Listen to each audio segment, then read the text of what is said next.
انسان کا سب سے زیادہ تعلق اس کے رب کریم کے ساتھ ہوتا ہے۔ اللہ تبارک و تعالیٰ کی طرف سے اسے نعمتیں ملتی ہیں، رب کریم کی طرف سے اس پر عطائیں ہوتی ہیں۔ اللہ کی طرف سے وہ آیا ہے اور واپس اللہ ہی کی طرف لوٹ جائے گا۔ ابتدا بھی مالک کریم کی ذات ہے اور انتہا بھی اسی رب کریم کی ذات۔ انسان دنیا میں جتنے بھی پیچ و تاب کرتا ہے، جتنی بھی دنیا داری کرتا ہے اور جتنے بھی معاملات میں وہ وقت گزارتا ہے، وہ سارے عارضی ہے، وقتی ہے، اور بہت ساری چیزیں تو صرف اور صرف دھوکہ ہیں اور دھوکے کے سوا کچھ بھی نہیں۔ اگر اس کا یہ ذہن بن جائے کہ میں نے اپنے تعلقات کو، اپنے معاملات کو اپنے رب کے ساتھ صحیح رکھنا ہے، تو جب اللہ کے ساتھ اس کے معاملات ٹھیک ہوتے ہیں تو بندوں کے ساتھ خود بخود ہی ٹھیک ہو جاتے ہیں۔ اگر خشیت الہی پیدا ہوتی ہے، خوف خدا اسے نصیب ہو جاتا ہے، اور اگر اللہ تبارک و تعالیٰ کا قرب اسے میسر آتا ہے، اس رستے کا یہ سفر شروع کر دیتا ہے، تو بندوں کے ساتھ تو معاملات ویسے ٹھیک ہو جاتے ہیں۔ اس لیے کہ جب اللہ سے ڈرے گا، نہ دھوکہ کرے گا، نہ فریب کرے گا، نہ جھوٹ بولے گا، نہ کسی شخص کے ساتھ بددیانتی کرے گا، جب اللہ کے ساتھ اس کا تعلق ٹھیک ہے، اور جب یہ اپنے آپ کو آزاد سمجھے گا نا کہ میں ہوں اور میں ہی ہوں اور میں نے ہی چلنا ہے، تو پھر یہ اپنی مرضی سے معاملات کو چلائے گا تو خرابی پیدا ہوگی۔ اللہ تبارک و تعالیٰ کے ساتھ انسان کا جو رشتہ ہے، اس میں انسان کی کچھ کمزوریاں آڑے آتی ہیں، گناہ ہو جاتے ہیں، غلطیاں ہو جاتی ہیں۔ ان غلطیوں کے بعد اپنے رب کریم کے ساتھ اپنے تعلق کو مضبوط کرنے کے لیے اللہ رسول نے جو ہمیں وظیفہ دیا اس کو استغفار کہتے ہیں۔ استغفار ویسے اس کا لغوی معنی تو ڈھانپنا ہوتا ہے، یہ غفر سے بنا ہے، لیکن اس کے اصطلاحی معنی یہ ہے کہ جو گناہ انسان سے ماضی میں ہو جائے ان سے معافی چاہنے کا نام استغفار ہے۔ کچھ لوگ توبہ اور استغفار کا لفظ اکٹھا بولتے ہیں، لیکن توبہ کا معنی ہوتا ہے آئندہ گناہ نہ کرنے کا وعدہ کرنا، اور استغفار کا معنی ہوتا ہے پچھلے گناہوں سے اللہ کے حضور معافی مانگنا۔ اگرچہ مفہوم کے لحاظ سے یہ ہم معنی ہی بنتے ہیں، لیکن ان کا جو اصطلاحی مفہوم ہے وہ یہ ہے کہ جب آپ پچھلے گناہوں سے معافی مانگ رہے ہوتے ہیں تو اس کو استغفار کہتے ہیں۔ اللہ تعالیٰ نے اس استغفار کو بڑا پسند فرمایا، بڑا پسند فرمایا، اور یہ استغفار کے جملے مالی کو اتنے پسند آئے کہ اللہ نے نبی پاک علیہ السلام کو بھی حکم دیا، کہا محبوب آپ بھی میری بارگاہ میں استغفار کریں۔ اگرچہ حضور کا استغفار اس معنی میں نہیں ہے، بلکہ نبی پاک کا استغفار تو بلندی درجات کا معاملہ ہے، چونکہ استغفار خود ایک عبادت ہے، تو یہ عبادت کرنے کا اللہ نے اپنے محبوب کو بھی ارشاد فرمایا۔ جب فتح مکہ ہوئی تو فرمایا اذا جاء نصر اللہ والفتح، جب اللہ کی مدد آئی تو پھر فتح نصیب ہوئی۔ وَرَأَيْتَ النَّاسَ يَدْخُلُونَ فِي دِينِ اللَّهِ أَفْوَاجًا، تو پھر آپ دیکھیں گے لوگوں کو، لوگ فوجوں کی فوجیں دین میں داخل ہو رہے۔ لوگ پہلے ایک ایک دو دو کر کے آیا کرتے تھے، تو اب فوجوں کی فوجیں آ رہی ہیں، تو یا اللہ ہم کیا کریں؟ تو رب کریم نے فرمایا محبوب فَسَبِّحْ بِحَمْدِ رَبِّكَ وَاسْتَغْفِرْ، اپنے رب کے لیے حمد کرو، تسبیح پڑھو اور استغفار کرو۔ کیا کرو؟ استغفار، معافی مانگو، اس کے حضور آہذاری کرو، استغفار کرو۔ معنی یہ ہوا کہ جب تو غلطی ہو جائے پھر بھی استغفار کرو، جب اللہ زیادہ نعمتیں دے پھر بھی استغفار کرو۔ ہمارے ہاں یہ ہوتا ہے کہ جب تو کوئی نقصان ہوتا ہے تو وہ اللہ کی طرف سے ہوتا ہے، نقصان ہو جائے تو کہتے ہیں اللہ کی مرضی تھی، اور فائدہ ہو جائے تو کہتے ہیں میں نے محنت ہی بڑی کی تھی، میری جدوجہد بڑی تھی۔ ایک بچہ ایک دفعہ میرے پاس کہیں انٹرویو کے لیے جا رہا تھا، تو دعا کرانے آیا، کہنے لگا میں نے وہاں جانا ہے، دعا کیجئے گا اللہ تعالیٰ کامیابی دے۔ میں نے دعا کی، کچھ اس کو پڑھنے کو بتایا، لیکن کامیاب نہ ہو سکا، لوٹ آیا۔ تو میں نے پوچھا کہ کیا بنا؟ کہنے لگا حضرت صاحب بس اللہ کی مرضی تھی، اللہ کی مرضی تھی۔ پھر ایک دفعہ گیا تو نہ کہا اللہ کی مرضی تھی، تیسری دفعہ گیا کامیاب ہو گیا، تو بھئی اب کیا بنا؟ کہنے لگا جی جب میں داخل ہوا تو اس نے جاتے ہی مجھ سے پوچھا سب سے پہلا سوال یہ کہ تمہیں جنرل نالج کی بھی کچھ معلومات ہے یا شعبے کے آدمی ہو؟ تو میں نے کہا جناب پوچھیے۔ تو انہوں نے پاکستان کا حدود اربہ پوچھا تو میں نے فٹافٹ بتا دیا۔ پھر انہوں نے مجھ سے پوچھا کہ یہ جو مینار پاکستان ہے اس کی تجویز کس شخص نے دی تھی؟ تو میں نے فٹافٹ اس کا بھی نام بتا دیا۔ پھر شارٹ ہینڈ کے ایک دو سوالات اس نے کیے تو وہ بھی میں نے بتا دیے، تو الحمدللہ کامیاب ہو گیا۔ میں نے کہا بیٹے جب تو ناکام ہوا تھا تو اللہ کی مرضی تھی، اور کامیاب ہوا ہے تو میں لگا دیے، اب اللہ کی مرضی کدھر گئی؟ یہ اتنا بڑا نقص ہے انسانی فطرت کا، اتنی بڑی کمزوری ہے کہ معاذ اللہ تعالی ہم کمزوریاں قدرت کے کھاتے میں ڈال دیتے، اور ناکامیاں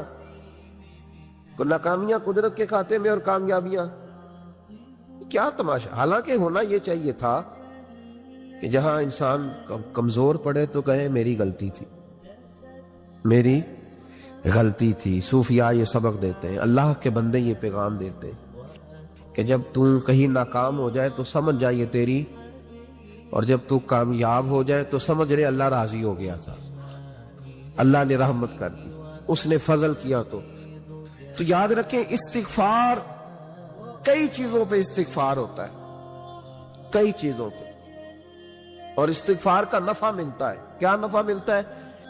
وہ سورہ نوح کی آیت نمبر 10، 11 اور 12 میں اللہ نے بیان فرمایا کہ استغفار صرف گناہ سے معافی چاہنے کا نام نہیں، بلکہ استغفار کا تمہیں فائدہ ملے گا۔ کیا؟ رب فرماتے ہیں فَقُلْ تُسْتَغْفِرُوا رَبَّكُمْ۔ جب حضرت نوح کی قوم قحط کا شکار ہو گئی، آزمائشیں آ گئیں، تو آ کے حضرت نوح سے کہنے لگے اب ہم کیا کریں؟ تو کیا کہا حضرت نوح نے؟ فرمایا فَقُلْ تُسْتَغْفِرُوا رَبَّكُمْ، آپ نے فرمایا اپنے رب سے استغفار کرو، اپنے رب سے۔ انہوں نے قحط کی بات کی، انہوں نے کہا کہ کھیتیاں اجڑ گئی ہیں، بارش نہیں ہو رہی، قحط کی بات کی۔ آپ نے کیا کہا؟ استغفار کرو، کیوں کہ انہو کان غفارا، بے شک اللہ بڑا ہی بخشنے والا۔ وہ کیا کرے گا؟ یرسل السماء علیکم مدرارا، وہ تم پر موسلا دار بارش برسائے گا۔ جب تم استغفار کرو گے تو اللہ موسلا دار بارش برسائے گا، وَيُمْدِدْكُمْ، اور وہ تمہاری مدد کرے گا۔ استغفار کرنے والے کی اللہ کیسے مدد کرے گا؟ بِأَمْوَالٍ وَبَنِينَ، تمہیں مال بھی عطا کرے گا اور بیٹے بھی عطا کرے گا، بارش بھی دے گا استغفار کرنے والے کو، اور مال اور اولاد سے اس کی مدد بھی کرے گا۔ وَيَجْعَلْ لَكُمْ جَنَّةٍ وَيَجْعَلْ لَكُمْ أَنْهَارًا، اللہ تمہیں جنت بھی عطا کرے گا اور تمہیں نہریں بھی عطا فرمائے گا، تمہارے لیے جنت بھی بنائے گا، انہار بھی بنائے گا۔ توبہ کا، استغفار کا تمہیں یہ فائدہ ملے گا۔ ایک استغفار، ہمارے بزرگوں نے وہ لکھا ہے کہ جب انسان کو اللہ نعمتیں دیتا ہے تو پھر رب کا حکم ہے کہ اس پر شکر بھی کرے، نعمتوں پر اللہ کا شکریہ نہ کرنے پر بھی استغفار کرنا چاہیے۔ اے اللہ تو نے بڑا کچھ دیا تھا پر میں شکر ادا اس پر بھی۔ ہمارا تو اب یہ حال ہے کہ جو ہمارے پاس چیزیں ہیں وہ ہم کہتے ہیں یہ تو میرا حق تھا، لیکن جو نہیں وہ مجھے فٹافٹ ملنی چاہیے۔ مطلب اگر میرے پاس صحت ہے تو اس کو میں اپنا حق سمجھ لیتا ہوں کہ یہ تو میرا، یہ چونکہ ٹھیک ہے جی، یہ تو صحیح ہے، تندرستی ہے یہ تو ٹھیک ہے، لیکن کار کوئی نہیں، وہ ذرا مل جانی چاہیے۔ اولاد تو میرے پاس ہے، وہ تو میرا حق تھا، میرا رائٹ تھا، معاذ اللہ وہ تو ہم نے حق بنا لیا۔ اور میرے پاس بنگلہ کوئی نہیں، وہ مجھے فٹافٹ مل جانا چاہیے۔ بھئی یہ کس طرح تیرا حق تھا؟ کس حساب سے؟ یعنی جو چیزیں ہیں ان کو سنبھالنے کی فکر نہیں ہے، اور جو نہیں ہے ان کے طلب کی فکر لگی ہوئی ہے۔ شکر نعمت کو محفوظ کر دیتا ہے، شکر نعمت کو محفوظ کر دیتا ہے، اور ناشکری نعمت کو لَئِن شَكَرْتُمْ لَأَزِيدَنَّكُمْ وَلَئِن كَفَرْتُمْ إِنَّ عَذَابِي لَشَدِيدٌ۔ اللہ فرماتے ہیں شکر کر میں تیری نعمتوں میں اضافہ کر دوں، اور ناشکری کرے گا تو عذاب دوں۔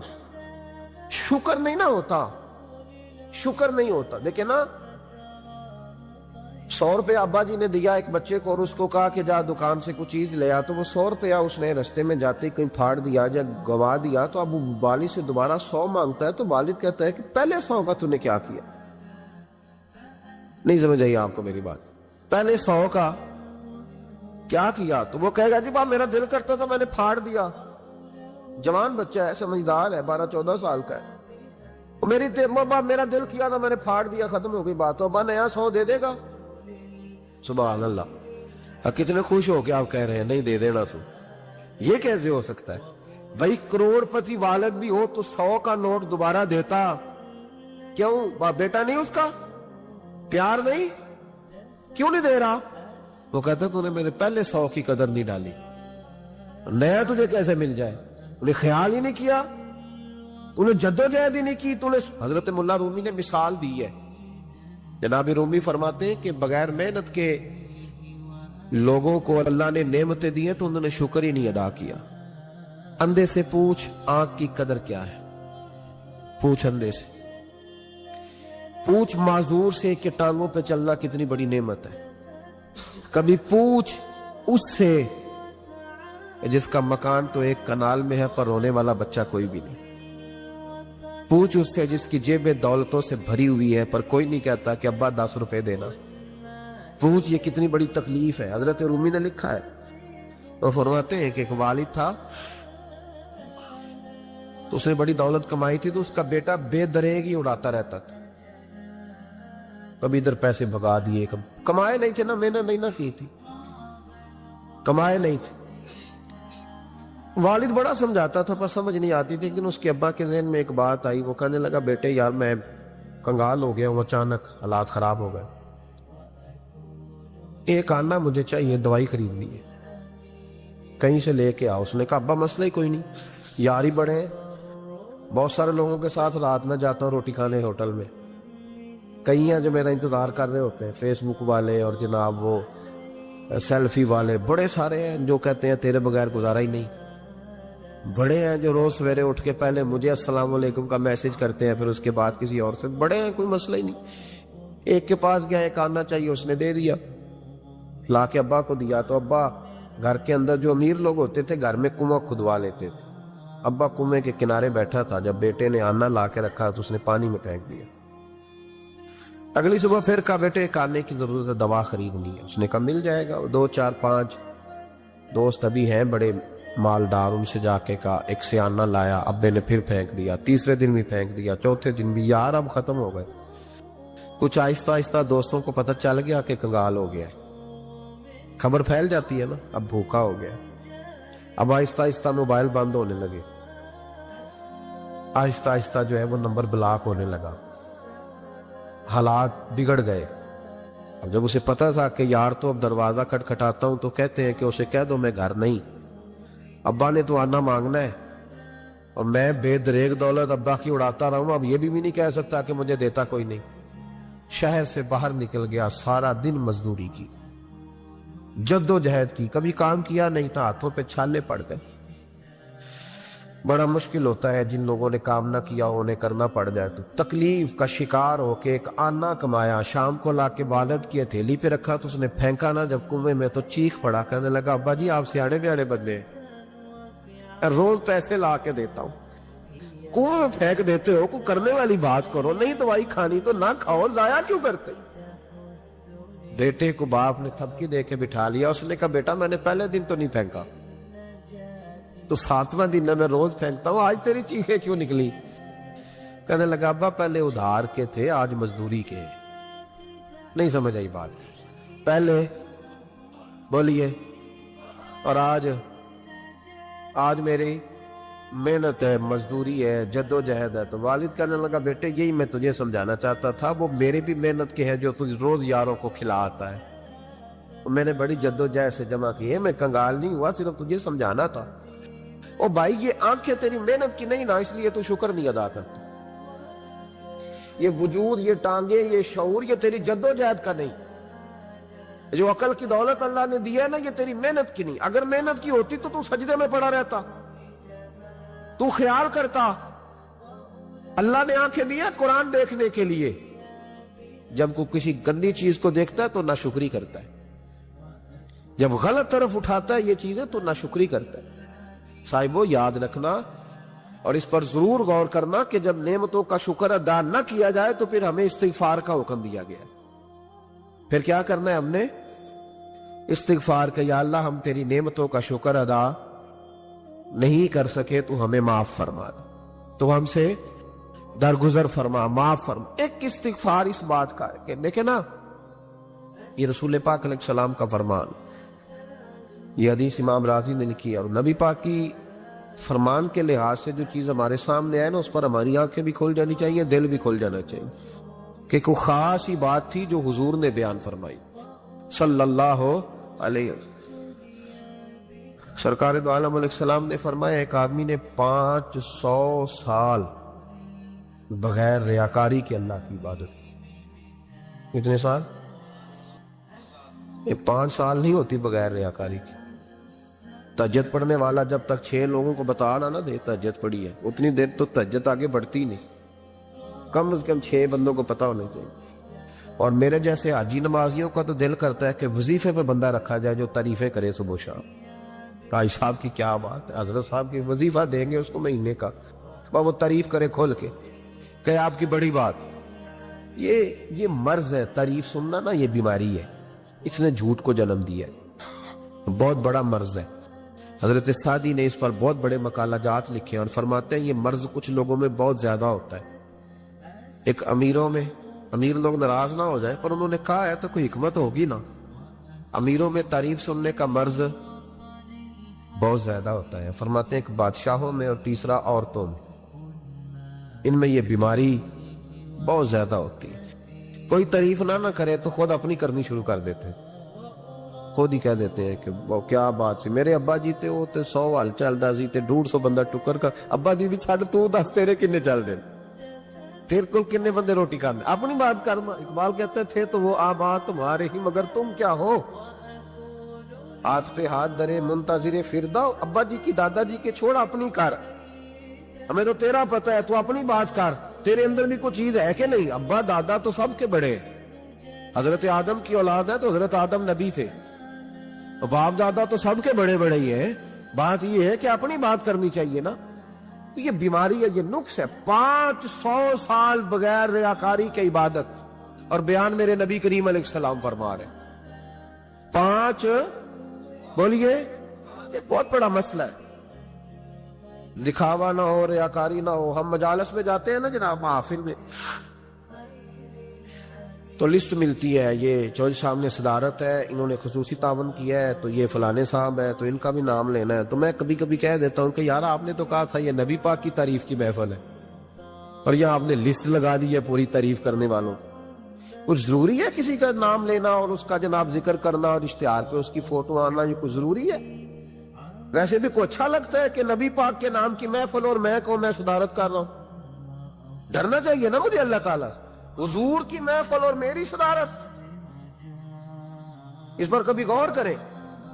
اگر کوئی راہ طریقت کا مسافر ہوگا تو تڑپ جائے گا کہ نبی پاک کے نام کی محفل اور سرپرستی ایک ایسے آدمی کی جس کو وضو تک نہیں کرنا آتا، چھ معنی دار، وہ دھندا ہے معاذ اللہ تعالیٰ، جس کا جو دل کرے وہ کرتا جائے۔ 500 سال بغیر ریاکاری کی عبادت کی، 5 بڑا مشکل ہوتا ہے۔ حضور فرماتے ہیں یہی بندہ جب اللہ کے حضور کھڑا کیا جائے گا تو رب کریم اس سے کہے گا کہ چلو اس کو میرے فضل سے جنت میں لے جاؤ،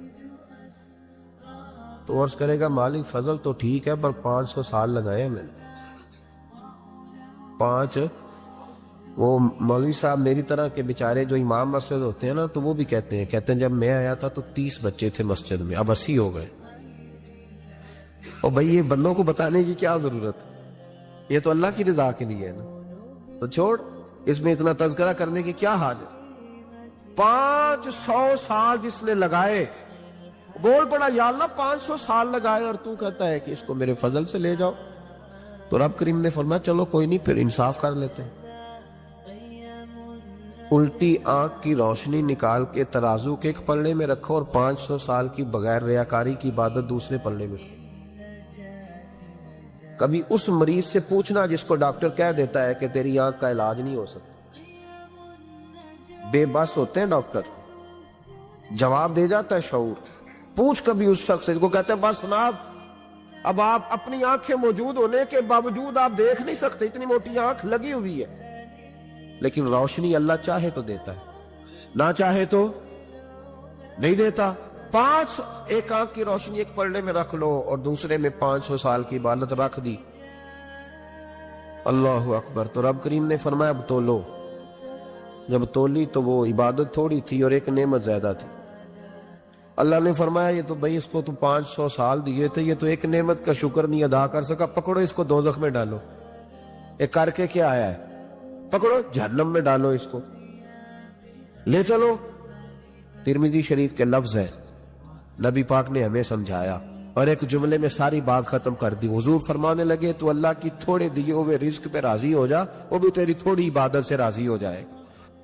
اور اگر تیرا پروگرام ہے نا لمبی چوڑی جائیدادوں کا، تو پھر سجدے بھی لمبے کر، پھر لمبے کرنا تو بھی۔ یہ کیا بات ہوئی؟ یہاں جتنی دولت بڑھتی جاتی ہے عبادت سکڑتی جاتی ہے، وقت ہی نہیں، ٹائم ہی نہیں، یہ بڑھا پھر۔ تو جب دوزخ میں جانے لگا نا تو پھر خیال آیا، تو حضور فرماتے استغفار کرنے لگا، کہنے لگا اللہ میں بھول گیا تھا، اللہ مجھے غلطی لگ گئی، استغفار کر رہا۔ تو جب اس نے استغفار کیا تو رب کریم تو پہلے ہی بڑا قبول کرنے والا ہے۔ یا اللہ میں بھول گیا تو فرمایا چلو جو استغفار کرے اسے تو میں ویسے ہی معاف کر دیا کرتا ہوں، اسے بخش دو، اسے میرے فضل سے جنت میں لے جاؤ۔ پہلا استغفار ہمارے بزرگ نے ایک مراقبہ کراتے تھے، مراقبہ ان فی خلق السماوات والارض واختلاف اللیل والنہار لآیات لأولی الالباب۔ مراقبہ ہوتا تھا اللہ کی نعمتوں پر غور کرنے کا نام۔ تو اکیلا بیٹھ، گردن جھکا اور غور کر خدا کا فضل کتنا ہے اور میری اس میں محنت کتنی، اس کا شمار کر۔ اس طرح کر کے 2 خانے بنا، ایک خانے میں اللہ کی نعمت رکھ اور دوسرے میں پھر اپنی محنت رکھ۔ اس کو کہتے ہیں مراقبہ۔ یہاں سے مراقبہ سٹارٹ ہوتا ہے۔ اور اگر تو شکر ادا کر رہا ہے تو پھر ٹھیک ہے، ورنہ پھر استغفار کر، پھر اللہ کے حضور معافی مانگ، پھر اس کے حضور آہوزاری کر، پھر اس سے کہہ کہ وہ معاف کرے۔ ہم لوگ یہ والا مراقبہ نہیں کرتے، اس لیے جو چیز ہے وہ تو میرا حق تھا، مجھے فٹافٹ دوسری بھی چاہیے۔ استغفار کریں اس لیے کہ ہم شکر ادا صحیح طور پر کر سکے۔ پھر اس کے بعد دوسرا استغفار اس وقت ہوتا ہے اللہ اکبر کہ جب انسان باشعور زیادہ ہو پر بے عمل بھی اتنا ہی زیادہ ہو، اسے بھی استغفار زیادہ کرنا چاہیے۔ آپ میرے سمیت کسی بھی آدمی کو چھیڑیں گے نا تو دنیا اور مافیہا کی وہ باتیں کرے گا، لیکن جب اس کا عمل دیکھا جائے گا تو کچا سا، پلپلا سا، کمزور سا۔ یعنی ایسے لوگ ہیں جو ماں باپ کی عظمت پر 6 گھنٹے تقریر کر سکتے ہیں، لیکن اگر ان کی اماں سے جا کے پوچھا جائے کہ بیٹے کا حال کیا ہے جی، تو کہتے ہیں بڑی تکلیف میں، اپنے بیٹے کے سبب سے وہ بڑی آزمائش کا شکار۔ بھئی تیری 6 گھنٹے کی تقریر کا معنی کیا ہوا؟ تو لفظوں کے گورکھ دھندے کا ماہر ہے۔ لفظوں میں ادھر گیا ہوا تھا بڑی دور پنجاب کے ایک شہر میں، تو ایک صاحب مجھے کہنے لگے کہ میری 21ویں سالانہ محفل ہے۔ میں نے کہا آپ نماز پڑھتے ہیں؟ کہتے نہیں۔ تو میں نے کہا محفل کا کیا معنی رکھا ہوا ہے آپ نے؟ یہ کیا ہے؟ رسم ہے؟ فلاں بہت بڑے عالم کو میں نے بلایا، فلاں کو بھی بلایا، فلاں نعت خامی، یہ کیا ہے؟ اگر تو نمازی نہیں آج تک، اس کو کیا سمجھتا ہے تو؟ میرے بھی فلاں بزرگ سے بھی تعلقات ہے، تو نے کیا حاصل کیا ان سے؟ تعلقات کا کیا مطلب ہوتا ہے؟ فوٹو آتی ہے ساتھ، اخباروں میں تصویر لگ گئی، فیس بک پہ آ گیا کہ میں ان سے ملا ہوں، اتنا تعلق ہے؟ یا تو بھائی خوشبو کے قریب سے بندہ گزر جائے تو خوشبو آنے لگ جاتی ہے۔ انہیں پایا کیا؟ شعور ہونا اور عمل نہ ہونا بہت بڑی مصیبت ہے۔ اس سے اللہ کی بارگاہ میں استغفار کرنا چاہیے۔ یعنی انسان کو عقل ہو، پتہ ہو، خبر ہو، اور اس کے پاس ڈھیلے کا عمل نہ ہو۔ اس کو 3400 حدیث آتی ہو کہ نماز نہ پڑھنے والے کی سزا یہ ہے، پھر بھی نہ پڑھے تو سزا ہے کہ نہیں اللہ کی طرف سے؟ حضرت رومی رحمت اللہ علیہ فرمایا کرتے تھے بہت سارے بندوں کو اللہ سارا کچھ دیتا ہے، مسجد آنے کی توفیق نہیں دیتا، معنی یہ ہے کہ اللہ ان سے ناراض ہے۔ وہ کہتے ہیں کہ میں بڑا سمارٹ ہوں۔ تو عقل ہونا اور عمل نہ ہونا، اس پر بھی استغفار کرنا چاہیے۔ شعور ہو اور انسان کو عمل کی توفیق، یار ساری زندگی گورکھ دھندے میں گزر گئی لوگوں کی، لفظوں کے بڑے ماہر رہے، اور میں ایسے لوگوں کو دیکھتا ہوں تقریریں 6 گھنٹے، او ہو 9 گھنٹے کی تقریریں سنتے، بیٹھتے ہیں مجالس میں، نماز کا وقت آتا تو مصیبت بن جاتی، بھاگتے جان چھڑاتے، مسجد کی حاضری 20 منٹ کی بھی صحیح نہیں دے سکتے۔ کیا ہے یہ کیوں بوجھ بن گیا تیرے اوپر؟ غور کر، ڈر اللہ سے۔ میرے نبی کریم علیہ وآلہ وسلم نے ارشاد فرمایا قیامت کے دن کچھ لوگ کئیوں کی بات سن کے جنت میں چلے جائے گی۔ اللہ تعالی ہماری پردہ پوشی عطا فرمائے۔ کہا کچھ تبلیغیں کرنے والے دوزخ کے دروازے پہ کھڑے ہوں گے تو وہ جنتی کہیں گے کہ مولانا پیر صاحب ہم تو آپ کی بات سن کے جنت میں جا رہے ہیں، تو آپ یہاں کیوں کھڑے ہیں؟ تو وہ کہیں گے ہائے افسوس، میں کہتا تو رہا پر عمل نہ کر سکا۔ میں عمل، اس سے مراد صرف ممبر پہ بیٹھنے والا مولوی نہیں، اس سے ہر وہ شخص مراد ہے جو نصیحتیں تو بڑی کرتا ہے لیکن خود عمل وہ بہت بڑا الفاظ کا ذخیرہ رکھتا ہے، پر عمل کے لیے 2 سجدے بھی صحیح طریقے سے دے سکتا، پھر وہ استغفار کرے، پھر وہ اللہ کی بارگاہ میں معافی مانگے، پھر وہ توبہ کرے، اس لیے کہ جو جتنا بڑا ہوتا تھا نا اس پہ خشیت بھی اتنی زیادہ طاری ہوتی، اس پر خشیت بھی اتنی جتنا۔ حضرت عمر فاروق رضی اللہ تعالیٰ عنہ کو زخم لگ گیا، شدید زخم لگا، آپ آ گئے، بڑی زیادہ خون بہ گیا ہے، بہت سارے صحابہ آپ کی گرد جمع ہو گئے، حضرت عبداللہ ابن مسعود بھی آ گئے، تو جناب عمر رونے لگ گئے۔ اب تو رونا آتا ہی نہیں لوگوں۔ حضرت محی الدین ابن عربی کہا کرتے تھے جس کو پورا ہفتہ ہو گیا ہے نا وہ طریقت کا مسافر بھی، جاگ رہے ہیں آپ حضرات؟ کہتے تھے جس کو پورا ہفتہ ہو گیا نا طریقت کا مسافر بھی ہے، پر اللہ رسول کی یاد میں رویا نہیں۔ فرماتے تھے مجھے تو اس کے ایمان پر شک ہونے لگ گیا کہ 8 دن ہو گئے اسے خیال ہی نہیں آیا۔ حضرت عمر میدان میں جس شخص کے کبھی پاؤں نہیں لڑکھڑائے، اللہ رسول کی بات آتی تھی تو دریا بہتے تھے آنسو، یہاں حال ہی کوئی نہیں، خشک خوش جملے اور جناب موٹے موٹے تراشے ہوئے فکرے اور لفظوں کی ہیرا پھیری، اس کے علاوہ کوئی چیز نظر ہی نہیں آتی۔ حضرت عمر رونے لگے، آخری وقت ہے، تڑپ رہے ہیں، آنسو بہ رہے۔ حضرت عبداللہ ابن مسعود آ گئے، انہوں نے کہا عمر تیری ہجرت بھی بڑی باکمال تھی، تیرا اسلام قبول کرنا بھی بڑا ہی باکمال تھا، حضور بھی تجھ سے ہمیشہ راضی رہے۔ عمر تو روتا کیوں ہے یار؟ بات تو یہ ہے کہ جب تو نے خلافت سنبھالی تو پھر تیرے طریقے بھی باکمال ہی تھے، اور جب تو میدان میں اترتا تھا پھر بھی تیرے معاملات باکمال تھے، اور جب تو مال غنیمت بانٹتا تھا پھر بھی تو باکمال۔ یار ہر موقع پہ تو باکمال تھا، تو جاتے دفعہ روتا کیوں ہے؟ ان کا استغفار دیکھو، ان کی توبہ دیکھو۔ حضرت عمر پھر رو پڑے، کہنے لگے عبداللہ لوگوں کو میری نیکیوں کا پتہ ہے، گناہوں کا تو نہیں نہ پتا، وہ تو میں جانتا ہوں یا میرا مالک جانتا ہے نا، نیکیاں تو سب کے سامنے، پر من آنم کے من دانم جو اندر چھپے ہوئے گناہوں کے ڈھیر ہیں وہ تو میں جانتا ہوں۔ کہا تو نے میرے کلمہ پڑھنے سے لے کر میری حکومت تک میری ساری نیکیاں گنوائی ہیں، اب دعا کر میرے لیے کہ رب میری نیکیاں اور بدیاں برابر برابر کر دے، مجھے درجہ نہیں چاہیے، بس اللہ مجھے معاف کر دے۔ درجوں کی ضرورت نہیں ہے، یہاں تو لوگ درجات لے کے بیٹھے۔ حافظ کہتا ہے کہ میں جتنے آیتیں ہوں گی اتنے میرے درجے بلند ہوں گے، پہلے درجوں والا کام تو کوئی کرنا۔ مولانا کہتے ہیں کہ نور کے ممبر پہ بیٹھوں گا، بھائی پہلے بتا نور کے ممبر کی طرف تیرا سفر بھی جاری ہے کہ نہیں؟ تاجر کہتا ہے کہ میں سخاوت کروں گا تو حضرت عثمان کے ساتھ جگہ ملے گی، پر حضرت عثمان کی سخاوت اور اپنی سخاوت کا فرق بھی دیکھ۔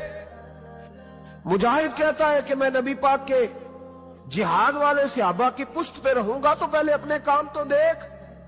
اور جب ساری باتیں سمجھ میں نہ آئے تو پھر اللہ کی بارگاہ میں استغفار کا، پھر بیٹھ، بڑے لوگ استغفار کرتے، معافی چاہتے،